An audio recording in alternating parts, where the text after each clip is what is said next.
A segurança pública. Segurança pública. Segurança pública. Segurança pública. Segurança pública. A segurança pública É um assunto que vocês não estão preparados para discutir.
Eu acredito que está pensando dentro de um conjunto de atividades que tem por objetivo não é fazer só a parte que é mais comum que as pessoas entendem como segurança pública, prevenção e repressão, mas é o bem-estar.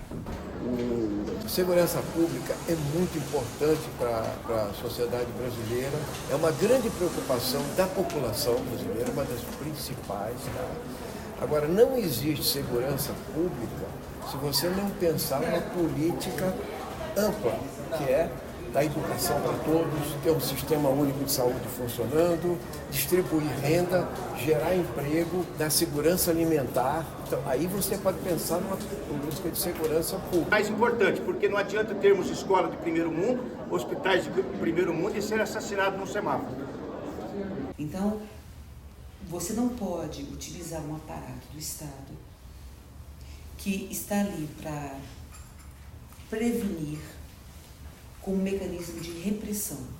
A segurança pública e a força pública passou a ser uma força que basicamente ela protege o patrimônio.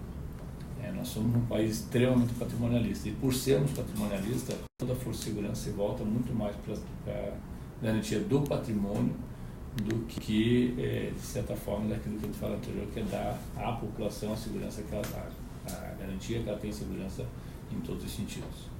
A política de segurança pública, que era pensada pelo antigo governo, era uma política de pura repressão.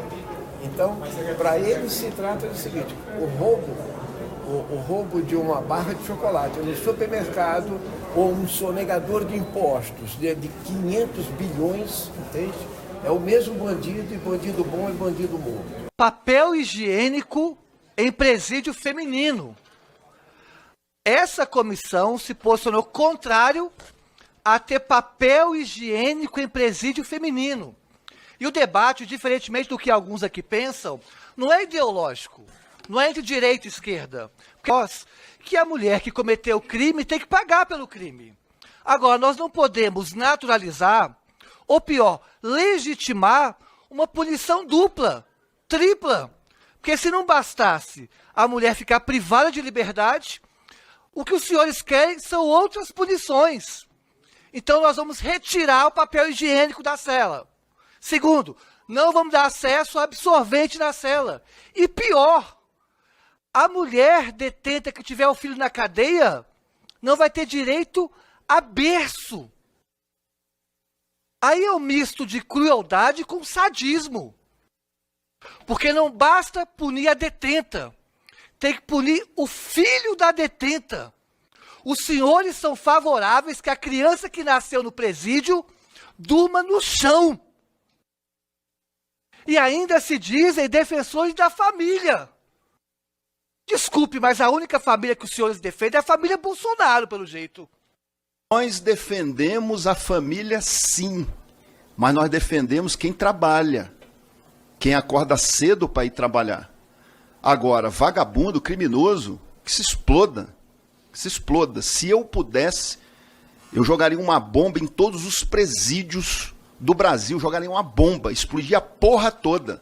Se você não tiver a certeza que vai ser punido com rigor, que você vai ficar presa e que não tem benefício, visita íntima e etc, as pessoas vão pensar 2 vezes antes de cometer crimes. Com todas essas regalias que a esquerda defende, como saidinha, que nós estamos tentando barrar aqui no Congresso Nacional, mas que infelizmente já diz que não vale para quem está preso, muitos juízes não estão respeitando.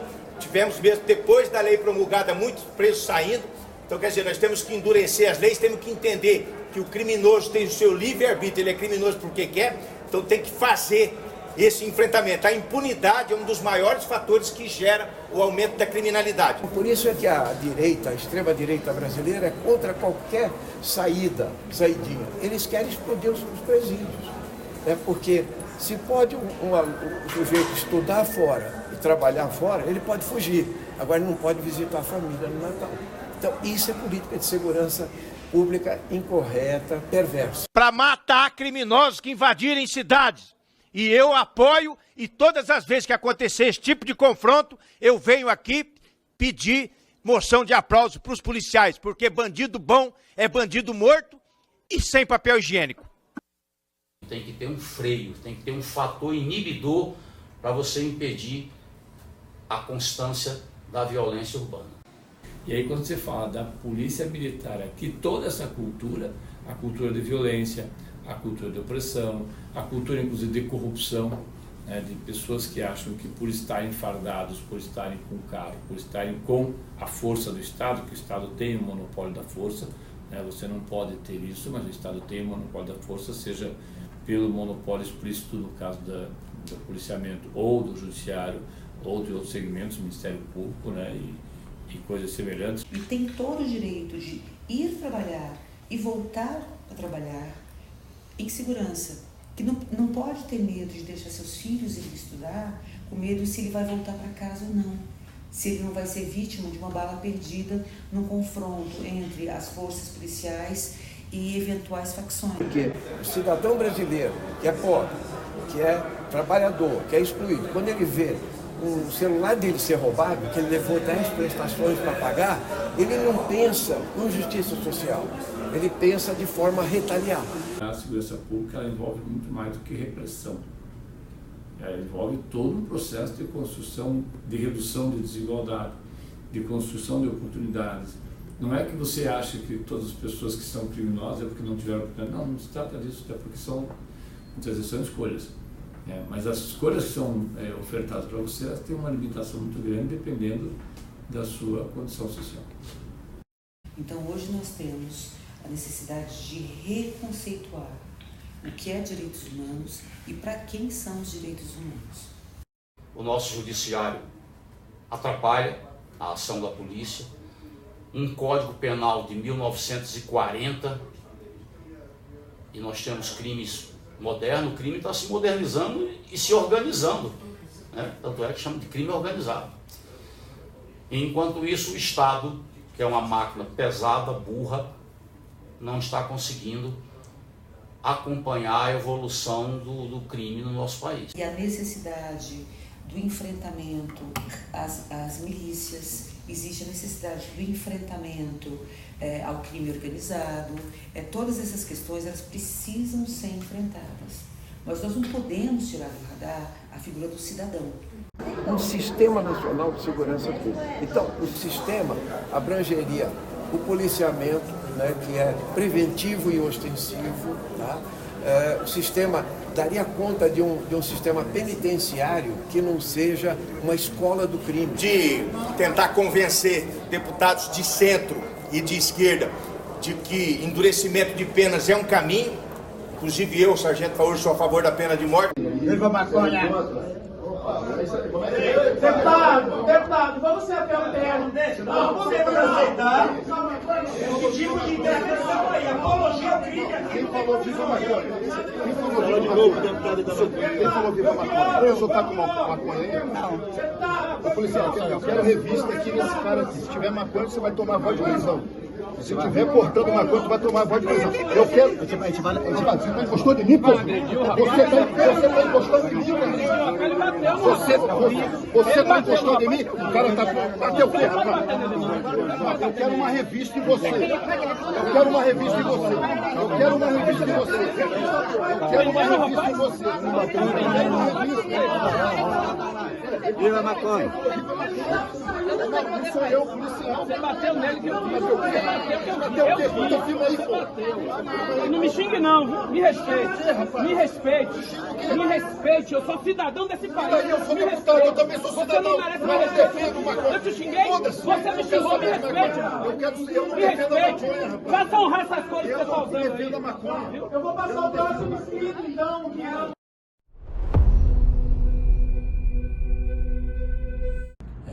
As execuções na Baixada Santista, elas são comprovadas, mas as execuções são decorrentes de uma política e de uma leitura dentro da sociedade que você banalizou. E paralelo a isso, quanto mais aumenta a repressão, mais o crime organizado também aumenta a sua participação, porque hoje dentro de qualquer presídio, na Comissão de Direitos Humanos tem muitos presídios, qualquer presídio você vá, o PCC está presente. Que a violência do crime organizado na Baixada Santista, ela não iniciou no passado. Ela já existia há muito tempo, como tem a violência no Rio, como tem a violência no Curitiba. Ela já existe, ela está latente há muito tempo. Por que ela explodiu um número de mais de 50, 60 pessoas mortas nesse período? Porque houve um policial da corporação que foi morto. Então, deixa de ser uma operação policial de prevenção ou policiamento excessivo para ser de vingança. Como você não colocou infraestrutura, não melhorou a escola, não melhorou a relação de lazer, não melhorou renda, não tem uma relação de uma sociedade não policial estruturada, você terminou aquela operação, volta a ser o que era antes. E na Baixada Santista é a mesma coisa. E só é uma operação que tem muito mais um conteúdo de violência do que de prevenção ou mesmo de solução de conflitos. Cada dia que passa, a situação da polícia fica complicada. Eu sou do tempo, eu sou coronel da polícia. Eu sou do tempo que quando a gente gritava na rua, polícia, mão na cabeça, a pessoa já ia, se encostava na parede e você fazia a revista sem nenhum problema. Hoje, com esses malditos celulares na mão, tem policial que às vezes tem que pedir reforço e é um problema sério para efetuar uma detenção. Pegou o cara com droga, quando vai conduzir, a mãe começa a gritar, a população vem e começa a impedir que o policial cumpra o seu dever. Vocês têm alguma fórmula mágica para fazer com que a população obedeça a ordem da polícia? A polícia não tem bola de cristal. As polícias militares, né, assim, tem alguns historiadores que vão traçar essas primeiras forças de segurança do Brasil relacionados a depois da libertação dos escravos, olha, o policiamento dessa população de pessoas negras que tinham sido escravizadas e que estavam livres, mas que sofriam um efeito da repressão. Numa história mais recente, a gente tem as polícias civis e militares como parte fundamental do repertório repressivo da ditadura militar. As câmeras reduziram em São Paulo mais de 50% da letalidade policial e da morte de policiais. Então, quando o Tarcísio faz isso, é uma atitude absolutamente demagógica, ilegal, populista, oportunista e que aumenta, inclusive, a insegurança. Porque ele coloca em risco a vida dos policiais e coloca em risco a vida da população.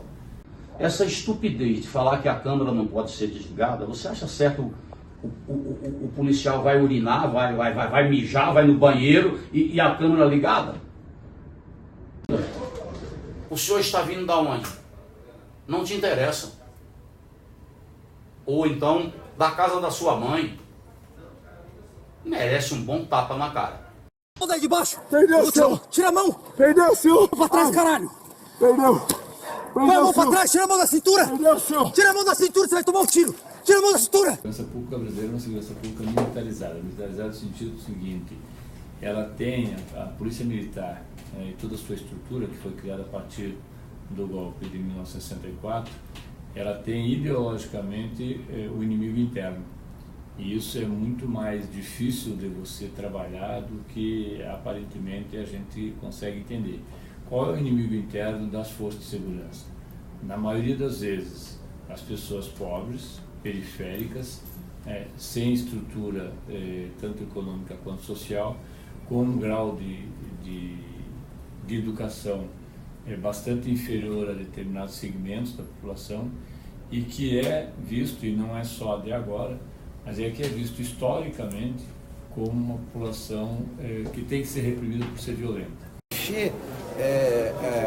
Os presídios de jovens, negros e pobres, porque fumaram um cigarro de maconha, entende? Eles estão transformando essa juventude em soldados do crime e fortalecendo o PCC e o crime organizado. Essa questão de negros e pobres, eu acho uma estupidez quando falam isso. Então, se ele se envolveu com a polícia e morreu, a polícia não vai atrás do negro para matar, não é isso.